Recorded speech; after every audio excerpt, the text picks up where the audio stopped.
Gary and I met back in, I'm going to tell you, July or August of 1978.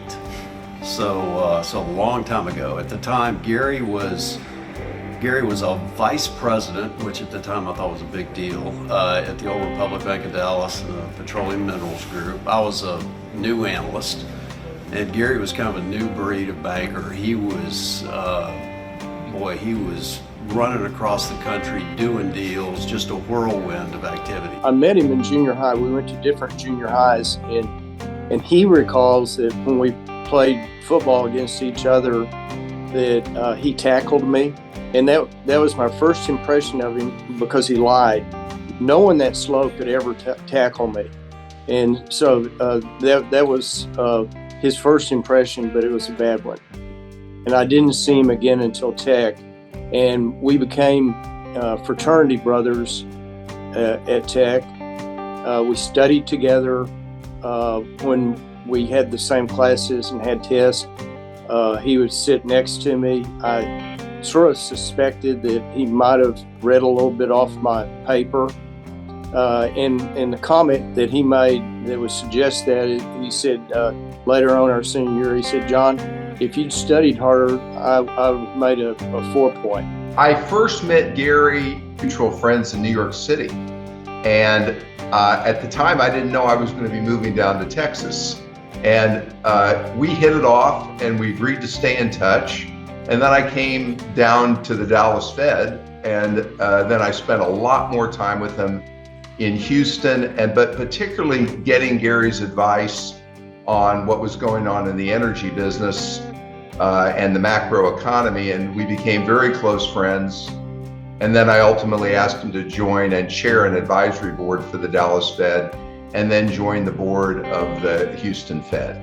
You know, Gary and I first met in 1988. We were introduced by Bobby Shackles, and during the course of the introduction, Gary said something to the effect, "Well, I understand that you're smart guys and need capital to grow your business, and we've got capital and we need to make smart investments with smart guys," and that kind of started off the relationship. I think I met Gary in the in the late 80s or early 90s when EnCap was just being formed, and I was an investment banker in the oil business, and so they were just beginning to emerge as a firm. And so I met him very early on in that experience.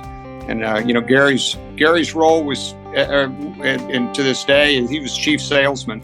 And I think one of the reasons EnCap's been so successful is just Gary's engaging personality and his he's never seen a deal he didn't like. The formation of EnCap was difficult for me in the sense that I'm basically a coward at heart. So I liked working for a large bank, but I could see also that the Texas banks at the time were all failing. So really we created EnCap more or less as a defensive move to go out and try to raise institutional money and invest it in the oil and gas business. I was basically Gene Fedoric, David Miller, Bob Zork, and Marty all brought me along and helped me talk me into creating EnCap. He was very, very good with customer relations, and he brought in a lot of business into the bank. And so when we formed EnCap and we all kind of got together to talk about it, Gary was somebody we want to talk to see whether or not he would consider doing that. EnCap's been a huge success, as you mentioned, and I'm blessed to have had them all as my partners. I'm still blessed to have them as my partners, and we've had a great run, and I don't know that we could ever do what we've done again. We had the best mousetrap built, I call it. We had EnCap Investments created beginning in '88, and about 90, the U.S. shale revolution took off, and when it took off, we were the #1 private equity firm in the country participating in the U.S. shale. So we really made our mark doing that, and today the rest is history.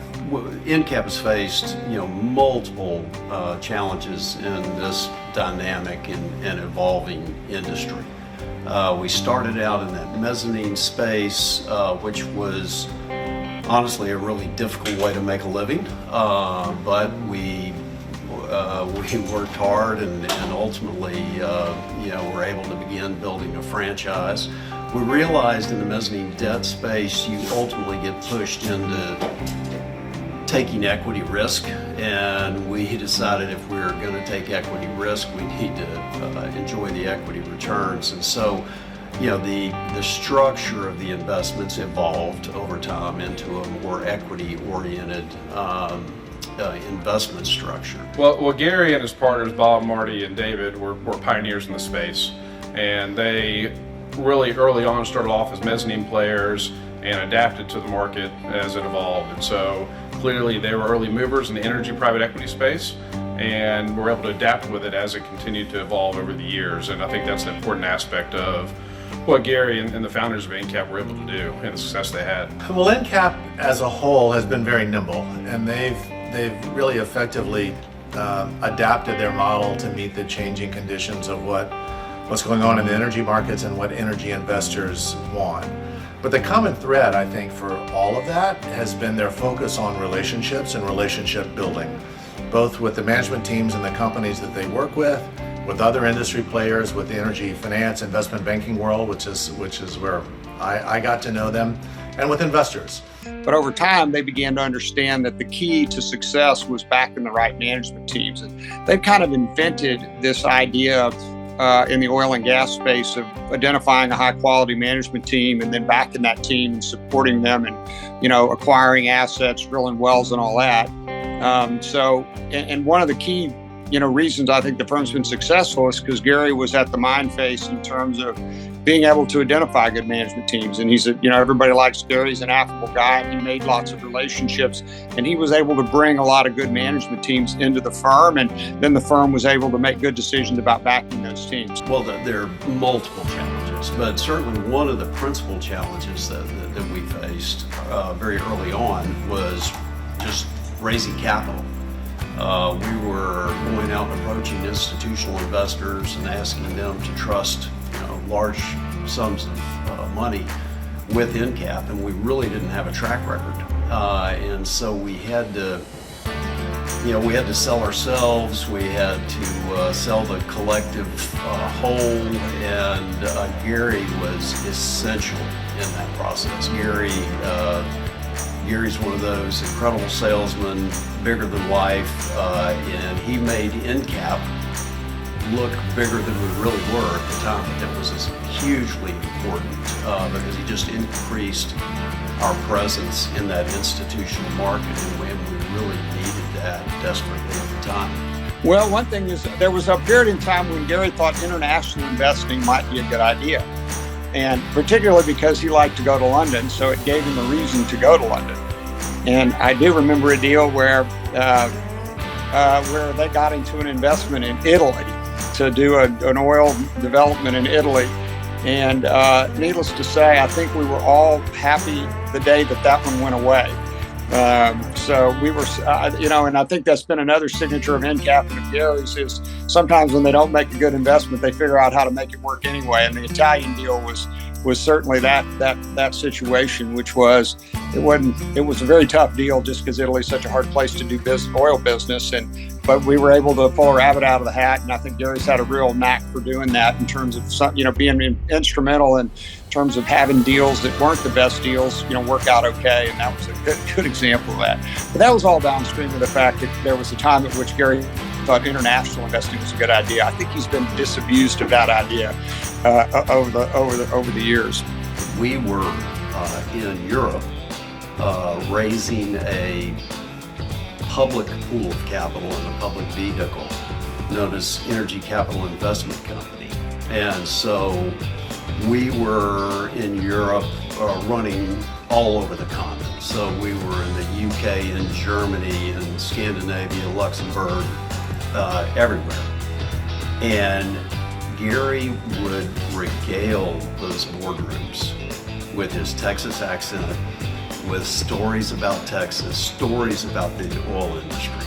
Those boardrooms were wrapped with Gary's descriptions of Texas and the oil industry and all of that. They thought he was John Wayne. But it was really, really a fun experience, honestly, just to watch it, because I would sit back just watch him go. He could do it. It was really a lot of fun. Just the contrast between, you know, some pretty staid and stoic Brits and, you know, this guy from Hereford, Texas, and that they just loved it. I don't really think many things have changed in terms of creating relationships with investors, but there's nothing like sitting across the table from an investor and getting to know them. People are drawn to Gary because of his warmth, because of his intellect, but because of his engaging personality, and you know, it's just those are real strengths that have benefited EnCap over many years. I think what some people don't understand about Gary or appreciate about Gary is the drive and tenacity Gary has. Gary gets things done. He's kind of like that old saying, you know, if opportunity does not build a door. And he is just tenacious about deals. It doesn't matter whether you are the CEO of Exxon or a senator from an oil producing state. If Gary thinks you can help him get a deal done, he is going to track you down. And he'll call your office, he'll call your home, he'll find your cell number and call you, but he is not going to let it go until he's got your support. And a lot of people don't get to experience that side of Gary, but he is very driven and tenacious. And looking back on Plains history, and this is my 40th year being associated with the company, it's hard to not see in any phase of our growth and development a place where Gary didn't play some role, either individually or as a representative for EnCap. And it dates clearly back to the time when we started as an E&P company in the early 80s. I mentioned we met Gary in 88 and really started to grow after that. And we're hard on capital and they were capital providers. So that was a big, critical step. But along the way, he also provided a lot of advice and some significant transactions as we transitioned from just a upstream company to an upstream midstream, and then when we split the company, he played a role in helping us split that up as well into two individual public entities. And then it was probably in 2001 when Gary actually joined the board. So he's been associated as a board member now also for over 20 years. In Thanksgiving of 1999, Plains experienced a major life-threatening event, really, as a result of a rogue trader. And I needed to speak with somebody that was knowledgeable and was a confidant, but really wasn't within the Plains organization, just to bounce ideas off of. So I called Gary late at night, I think it was about 11 o'clock, and asked if I could have breakfast with him the next morning. So this is the Wednesday before Thanksgiving. And he agreed. It was only later on that I found out that he was supposed to leave on a family vacation.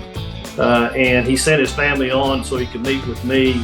And then he stayed throughout those holidays to help us through it. Took us about 6 months. It was, as I said, life-threatening. And he played a critical role in many, many respects of our journey over that 6 months to finally coming out the other side. And so, for that, I'll always be indebted to Gary. But again, just another example of just, his willingness to help in any way he can. Gary has been at the heart of that relationship building. He builds trust. He's honest. He's straightforward, and the people who work with Gary always feel like he has their interest at heart. Gary's a beloved figure. Everyone likes Gary. He has a hard time saying no to anything, meaning he's very charitable. He's always giving. He's always a friend to people. And then on the deal side, Gary loves deals, and he's has a hard time saying no to deals, which is really a great quality, because it's a balance to some others that always want to say no. He's a very positive individual. He's a can-do attitude, and he also, I think, believes that no problem is too hard to solve. Gary's greatest strength, honestly, is never giving up and having great energy. So, he is somewhat obsessed at times with different things, and when he becomes obsessed with raising money, he's like no other. Gary's a great citizen, and he thinks about being a citizen and what that really means. He's obviously been very successful and has had the opportunity to give back and give back in a really meaningful way. But one of the things I like about Gary is that he does that broadly. And you don't have to beg Gary to get involved. If you're important to him and he believes in the cause, he's keen to help. So Gary's been consistently generous both with his money and with his time. He is broadly viewed that way in the Houston community, and not just in the Houston energy community, but in the Houston community more broadly. And he's been a real role model in that regard for guys like me and many others. Blessed in that I'm a high energy guy, so I have an interest in the Astros, the Texans in Houston, and that's been a ton of fun. And get to take my kids and my older sons to those various games, so that's always been a lot of fun.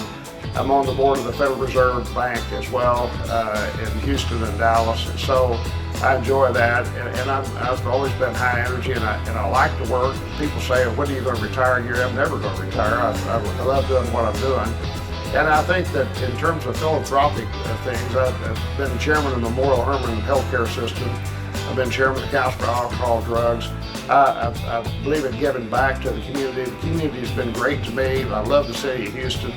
I want to stay here till I die, and so I want to help this city, and I do all I can to help it. I've got one really great story, a Gary story, which is that we were at lunch. We were having lunch together and talking about the business and what was going on with the EnCap portfolio companies, and his phone buzzed, and he looked up and he said, "Uh-oh, I've got to go." And I said, "Oh, sorry, Gary. I hope it's nothing critical." And he said, "Well, it's kind of tricky. My wife and I are trying to get pregnant, and she just texted me that she's ovulating, and I need to get home quickly." So our lunch ended prematurely, and I have to say that's the only time I've ever had a lunch canceled for that reason. Yeah, clearly Gary has a love for EnCap and his partners here, and it's really what makes coming to work every day fun.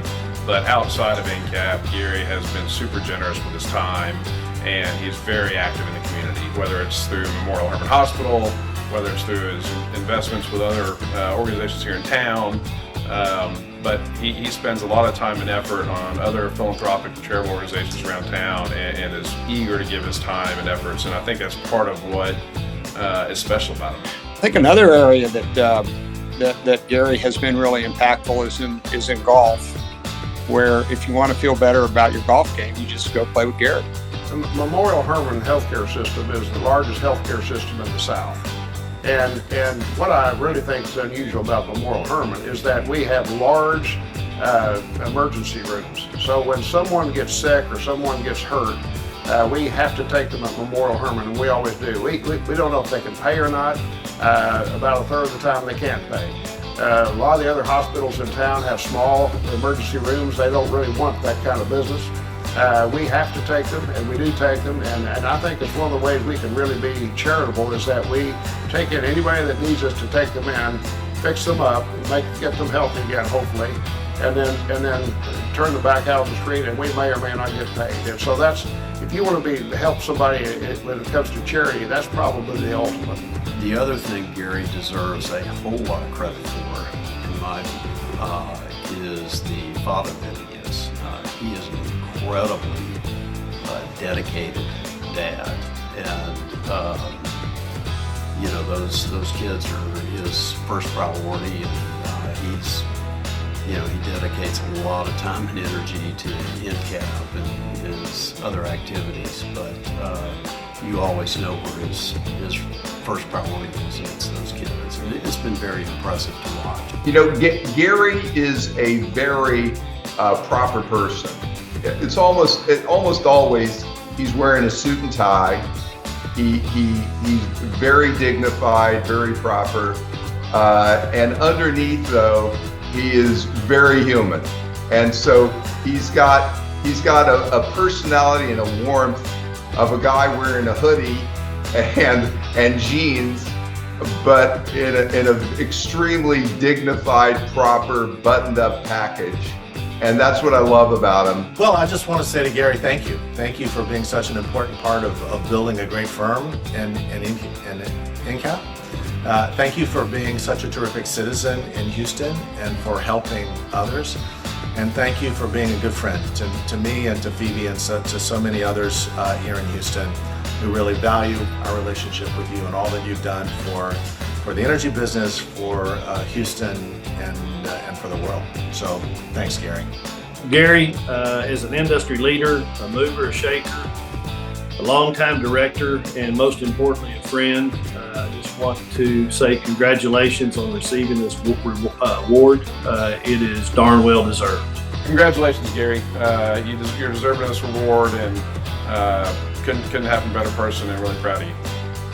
Well, I think that Gary, you have the biggest heart I know. You've helped me and many people, but you've done so much for our city and so much for Texas Tech that we both love. And I really do love you, and you very richly deserve this honor. Congratulations, Gary, on a very well-deserved award.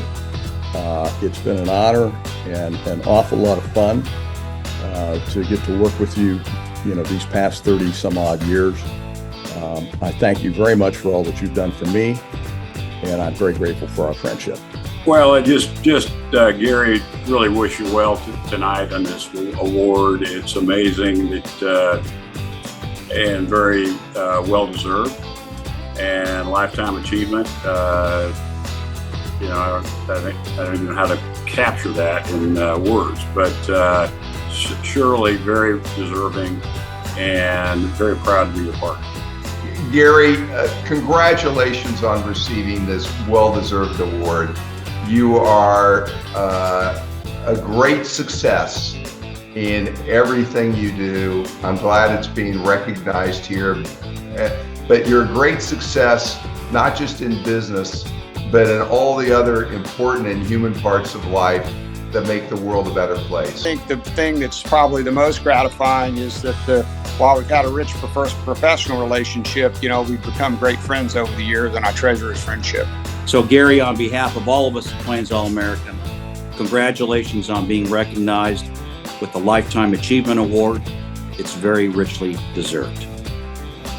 Petersen, I appreciate the partnership and the friendship over the last 45 years. You've been an incredible friend, and I truly am thankful for the relationship. I hope you have a great time tonight. Just enjoy the evening. I've been blessed being part of EnCap, and EnCap itself has been blessed. We've had many chances to go the wrong direction at one time or another. We've always seemingly gone in the right direction, or gone in the right direction. The people at EnCap are super quality. They're some of the best people I've ever known. I'm lucky to be partners with them and work with them. And really, this is I'm receiving this award tonight really for EnCap, because I wouldn't be receiving this award if it weren't for EnCap. And so we've all worked hard together. We've built a great firm, and it's a team effort, and we're going to continue to build it.